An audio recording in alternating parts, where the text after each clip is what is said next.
আমাৰ ৰাতি 12 বজাৰ পৰা অগ্নি নিৰ্বাপক বাহিনীৰ 22খন গাড়ীয়ে কাম কৰি আছে আৰু আমাৰ ৰাতি 12 বজাৰ পৰাই যিসকল লোক ওলাইছে তেওঁলোকক মই জাষ্ট এঘণ্টাৰ আগতে তেওঁলোকক সলনি কৰি আকৌ নতুন মানুহ মই ইয়াত লগাইছোঁ, কাৰণ তেওঁলোকে ৰাতি 12টা বজাৰ পৰা একেটা কামকে কৰি থাকি ভাগৰুৱা হৈ পৰিছে। আৰু আপোনালোকে সহায় কৰক, মই আশা কৰিম যে আমাৰ এই গোটেই ব্যৱস্থাটো সোনকালে ঠিক হ'ব।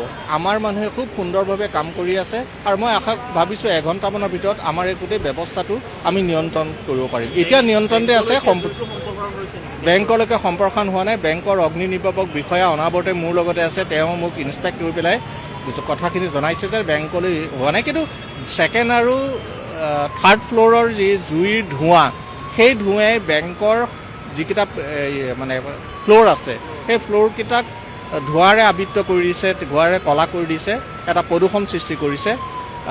ইমানখিনি বাহিৰে বেংকৰ এই মুহূৰ্তলৈকে কোনো ধৰণৰ ক্ষতিৰ খবৰ মই গ্ৰহণ কৰিব পৰা নাই বা মই পোৱা নাই।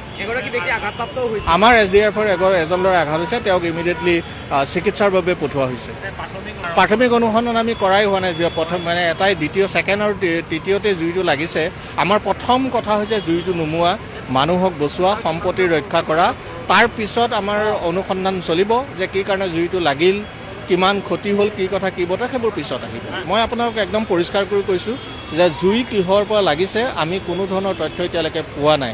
আমাৰ প্ৰাথমিক কামটোৱে জুইকুৰা নুমুৱাই পেলাই আমি অঞ্চলটোক ৰক্ষা কৰা আৰু প্ৰদূষণৰ পৰা মানুহক বচোৱা, এই কামটোৱে আমি কৰি আছোঁ।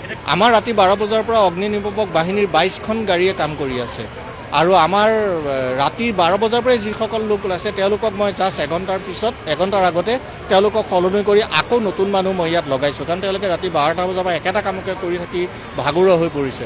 আৰু আপোনালোকে সহায় কৰক, মই আশা কৰিম যে আমাৰ এই গোটেই ব্যৱস্থাটো সোনকালে ঠিক হ'ব। NR লগত মই এই মুহূৰ্তত যোগাযোগ কৰিবলৈ মোৰ SPক কৈছোঁ আৰু SPয়ে সেইমতে যোগাযোগ কৰিব আৰু আমি তেওঁলোকৰো সহায় ল'ম। আমাৰ গাড়ীবিলাক আহিছে বিভিন্ন ঠাইৰ পৰা, আমাৰ অগ্নি নিৰ্বাপক বাহিনী গাড়ীবিলাক আহিছে। যিকেইটা বেংকৰ শাখা আছে, বেংকত কোনো ধৰণৰ জুই যোৱা নাই নেকি? বেংকৰ অগ্নি নিৰ্বাপক বিষয়াজনৰ লগত মই সঘন কণ্টেক্টত আছোঁ। ইয়াত তেওঁ 2 ঘণ্টামান মোৰ লগত একেলগে আছিল আৰু তেওঁ নিজেই ইনস্পেকশ্যন কৰিছে। তেওঁ আগতে অগ্নি বাহিনীৰে বিষয়া আছিল আৰু তেওঁ জনোৱামতে বেংকৰ কোনো ক্ষতি হোৱা নাই। আমাৰ ৰাতি 12 বজাৰ পৰা অগ্নি নিৰ্বাপক বাহিনীৰ 22খন গাড়ীয়ে কাম কৰি আছে আৰু আমাৰ ৰাতি 12 বজাৰ পৰাই যিসকল লোক ওলাইছে তেওঁলোকক মই জাষ্ট এঘণ্টাৰ আগতে তেওঁলোকক সলনি কৰি আকৌ নতুন মানুহ মই ইয়াত লগাইছোঁ, কাৰণ তেওঁলোকে ৰাতি 12টা বজাৰ পৰা একেটা কামকে কৰি থাকি ভাগৰুৱা হৈ পৰিছে।